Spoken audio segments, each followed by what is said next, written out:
सबसे ज्यादा जो प्राइम मिनिस्टर मोदी ने जो चक्कर काटे हैं वो यूएसए के, अमेरिका के काटे हैं, लेकिन उसके बावजूद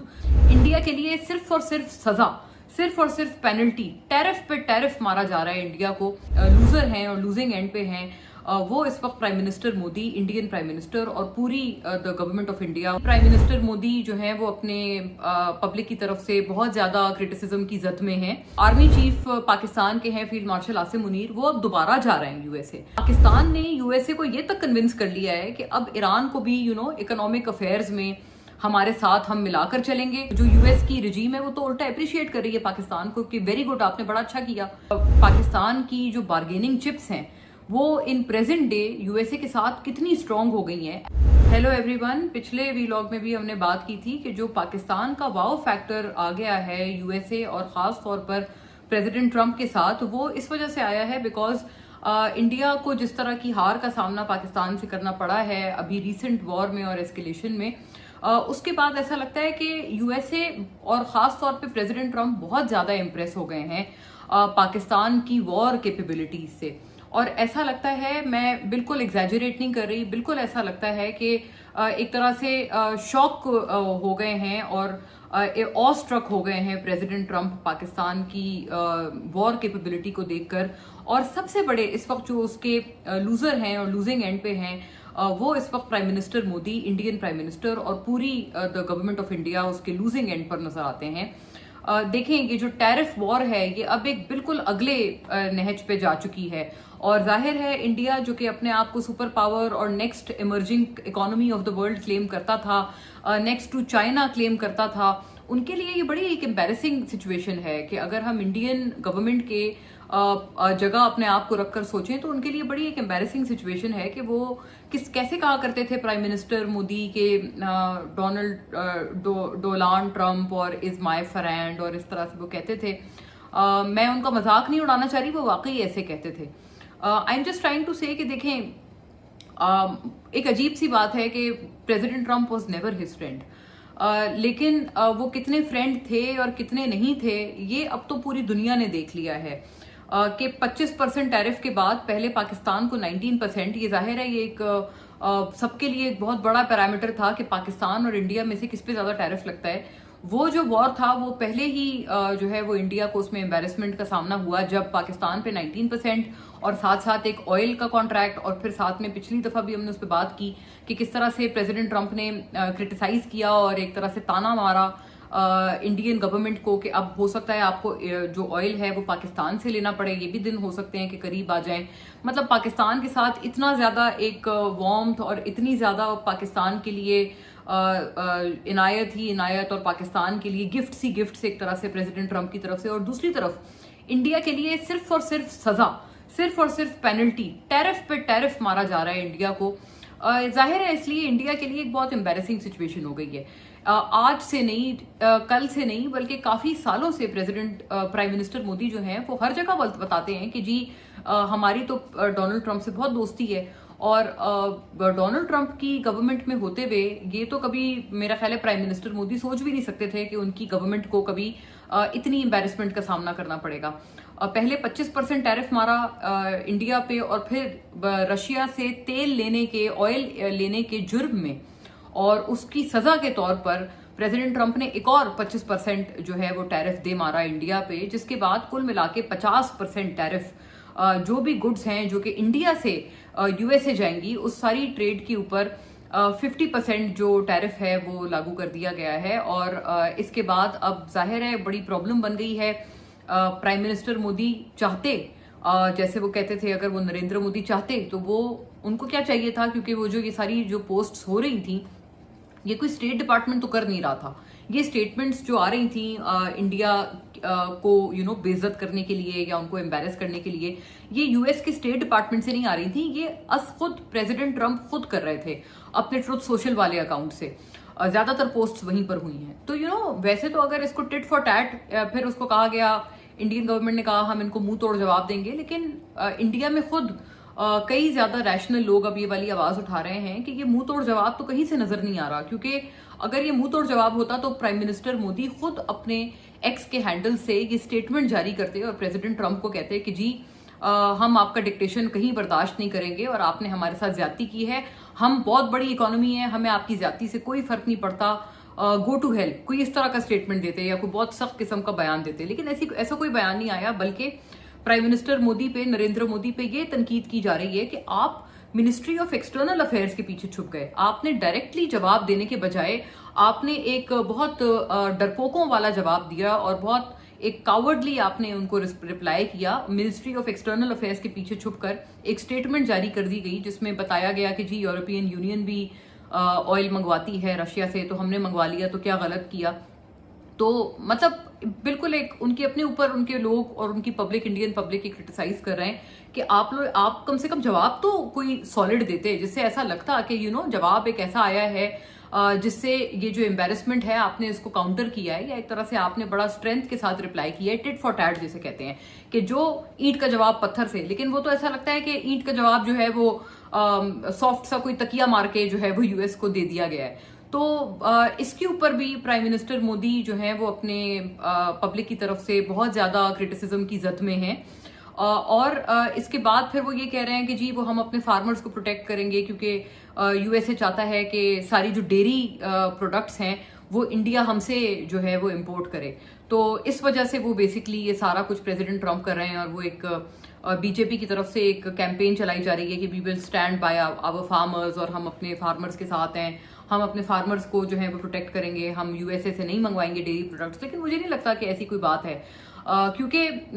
इस चीज को सपोर्ट करने के लिए कोई भी लिटरेचर या कोई भी इस तरह की पहले की कोई हैपनिंग मौजूद नहीं है जिसके ऊपर ये कहा जा सके कि हाँ डेयरी प्रोडक्ट्स जो हैं वो इंडिया की वो बहुत ज्यादा वो नहीं, जो यूएसए की डेयरी प्रोडक्ट्स हैं वो प्रेसिडेंट ट्रम्प चाह रहे थे कि वो इंडिया चली जाए। तो इस तरह की कोई चीज नहीं है। बल्कि देखिए माइकल कुगलमैन जो कि मुझे कि साउथ एशियन मैटर्स पे बहुत क्रेडिबल,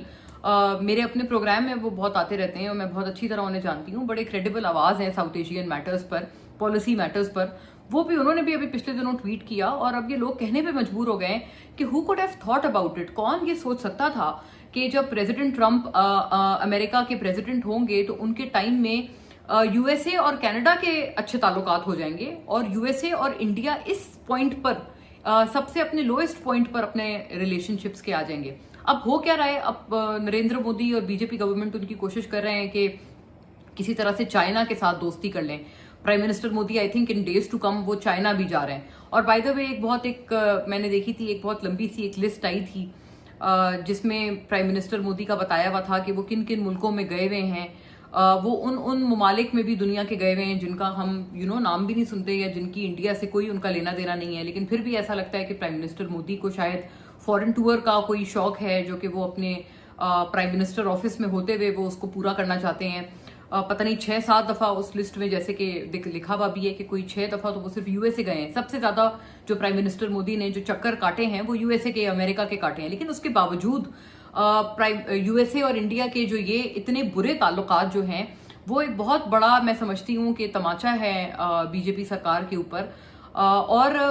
उस पूरी लिस्ट में जाहिर है और भी नाम हैं और बहुत सारे ऐसे मुल्क हैं जिनके साथ इंडिया का कोई ऐसा जो डायरेक्ट कनेक्शन नहीं है, लेकिन वहां पर भी मोदी जी पहुंचे हुए हैं। सो वेरी एविडेंटली ऐसा लगता है कि वो शायद एक उनका शौक है कि वो अपनी पूरी दुनिया घूम लें और हर मुल्क को वो देखना चाहते हैं। तो इसलिए वो एक सरकारी टूर पे और मुफ्त के टूर मार रहे हैं वो as prime minister of India.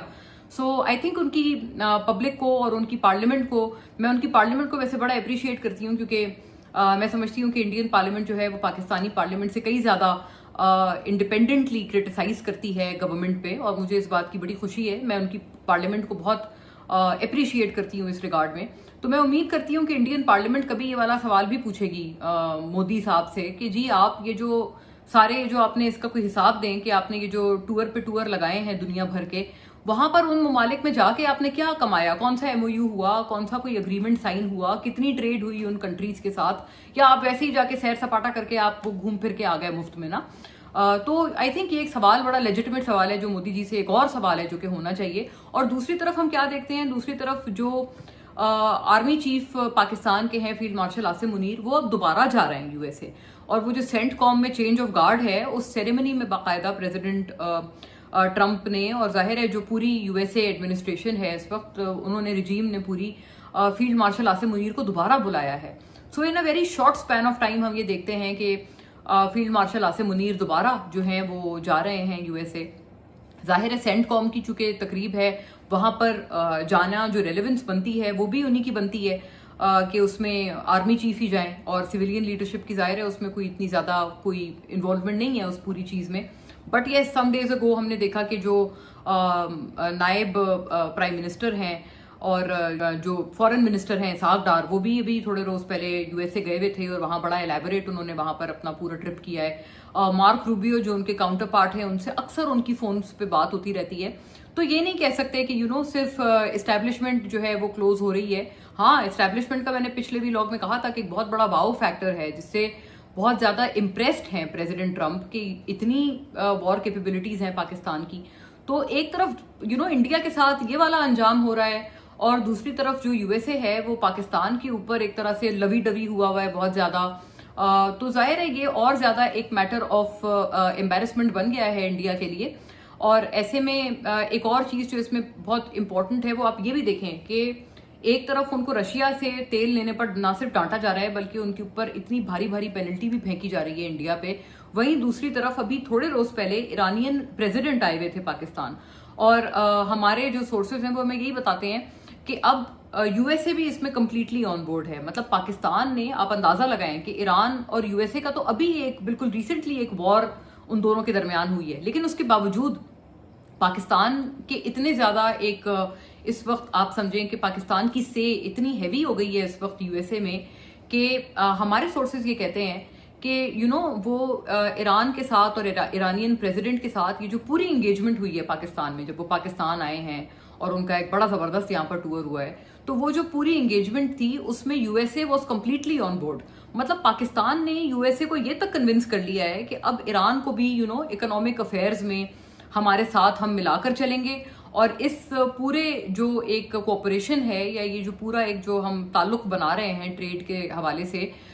Iran के साथ, वो उसमें उसमें यूएसए का भी फायदा होगा। मतलब इस हद तक प्रेसिडेंट ट्रंप को जो है वो पाकिस्तानी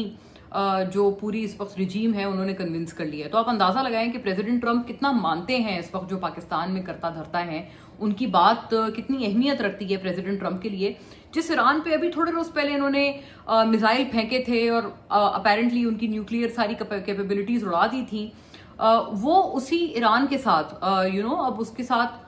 जो बाकायदा एक पूरा एक इतना बड़ा इंटरेक्शन हुआ पाकिस्तान का, उसमें यूएसए का आशीर्वाद शामिल था और यूएसए का उसको बाकायदा एक इंडोर्समेंट शामिल था उसमें। चाहते तो अगर बुरे ताल्लुकात होते, अगर इंडिया होता, तो आप अंदाजा लगाएं कि अगर इंडिया और ईरान का ऐसा ये कुछ हो रहा होता, जस्ट फॉर अ मोमेंट, ये एक हाइपोथेटिकल सिचुएशन है कि हाइपोथेटिकली अगर आप सोचें कि अगर इंडिया ने ये वाला काम किया होता और ईरान के साथ कोई इस तरह का किया होता, ईरानियन प्रेसिडेंट इंडिया गए होते और वहां पर कोई ये सब हो रहा होता, तो फिर आप अंदाजा लगाएं डोनाल्ड ट्रंप ने तो इन पे 100% टैरिफ लगा देना था। लेकिन पाकिस्तान ने ये सब किया और प्रेसिडेंट ट्रंप उल्टा अप्रिशिएट कर रहे हैं, और इंडियन जो यूएस की रिजीम है वो तो उल्टा अप्रिशिएट कर रही है पाकिस्तान को कि वेरी गुड, आपने बड़ा अच्छा किया कि आपने ईरान को भी एक तरह से ट्रेड और इकोनॉमी आप उनको इस तरफ लेके आए ताकि उनका माइंड ये जो न्यूक्लियर प्रोग्राम है सबसे हटे। तो आप अंदाजा लगाएं कि जो एक तरह से जो पाकिस्तान की जो बार्गेनिंग चिप्स हैं वो इन प्रेजेंट डे यूएसए के साथ कितनी स्ट्रांग हो गई हैं, and they are going stronger by the day. हर रोज के साथ वो और ज्यादा स्ट्रांग होती जा रही हैं, और यकीनन ये जो धचका है ये इंडिया को ऐसा लगता है कि सिर्फ एक दफा नहीं उनको बर्दाश्त करना पड़ेगा, बल्कि हर कुछ दिनों बाद ऐसा मालूम होता है कि इंडिया को ये जो बहुत बड़ा सदमा है ये उनको बार बार यूएसए और प्रेसिडेंट ट्रंप की तरफ से मिलता रहेगा।